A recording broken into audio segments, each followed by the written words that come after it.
Bonjour, nous vous proposons d'écouter un nouvel épisode La face noire de la ville rose réalisé par le journaliste de l'Hebdo des Toulousains Vladimir Max. Aujourd'hui la suite de Narcotrafic à Toulouse. Dans le premier épisode de Narcotrafic à Toulouse, nous avons essayé de vous raconter le début des règlements de compte dans la ville rose. Souvenez-vous, il était question de boîtes de nuit qui brûlent, puis d'exécutions sous fond de trafic de drogue. Il est 8h10 ce matin quand Stéphane Arcangeli, au volant de sa camionnette blanche, s'arrête à un feu rouge avenue de Montlouis, en bas de l'Union. Un homme casqué s'approche et tire avec une arme de poing à 6 reprises à travers le pare-brise de son véhicule. 20h30 hier soir, dans le quartier du Mirail, 2 hommes circulent en 2 roues. L'un d'eux descend et s'approche de ce bar à chicha dans lequel près d'une dizaine de personnes sont attablées. Après vérification à travers la vitrine, il pénètre à l'intérieur et crible de balles sa victime. Dans cet épisode, vous allez comprendre comment au début des années 2000 un trafic de drogue sur Toulouse que l'on surnommera la Shit Connection sera les prémices d'une guerre de territoire qui ne s'arrête pas. Le 27 juin 2001, les policiers du SRPJ de Toulouse mettent la main sur près de 850 kg de résine de cannabis à Tournefeuille, Gratentour et dans le petit village de Gargat proche de Toulouse. Sous un faux plancher d'un des véhicules placés sous surveillance, les enquêteurs découvrent d'abord 550 kg de résine de cannabis, puis 200 kg de shit planqués dans un autre véhicule. À Gratentour, dans la banlieue toulousaine, les policiers poursuivent leur perquisition et trouvent dans la maison de l'un des hommes de main d'André Fernandez, 200 grammes de résine de cannabis et des emballages vides correspondant au conditionnement de 50 kg de produits de stupéfiants. Propriétaire d'un appartement de 80 mètres carrés en Espagne et de nombreux biens immobiliers, André Fernandez mène la grande vie.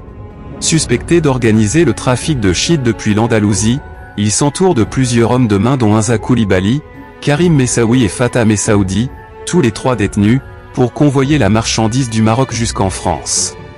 Une filière d'exécutants à la solde de Fernandez qui s'assure notamment les services d'un certain Abbé soupçonné de ramener l'argent du shit vendu à Toulouse, au domicile de Fernandez.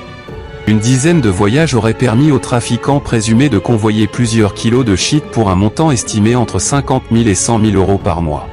Pour chaque voyage, le go-fast était rémunéré à hauteur de 1 000 euros le trajet entre Toulouse et l'Andalousie.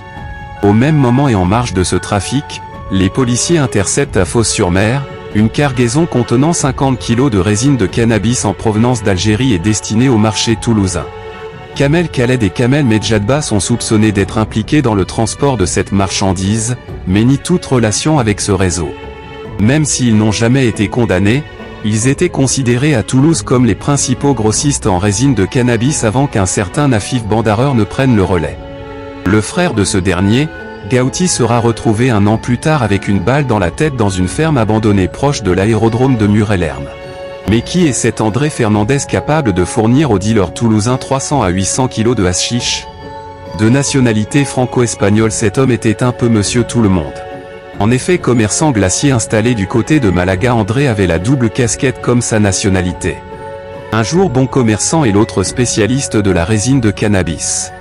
Il est surtout à l'époque soupçonné d'avoir été longtemps le fournisseur du petit baron francilien de la drogue Mohamed Gassem, alias Cyborg, qui sera abattu en août 2019. À cette époque, la loi espagnole ne permettait pas l'extradition. Donc même avec un mandat d'arrêt, l'homme vivait paisiblement au soleil de l'Espagne. Il faudra attendre le milieu des années 2000 après le changement de cette loi pour que André Fernandez soit interpellé dans le sud de l'Espagne, du côté de Malaga. Après 10 ans de cavale, l'homme sera jugé et puni de 9 ans de prison en 2011. Ce trafic sera les prémices de la folie meurtrière sur fond de règlement de compte qui mine la ville rose.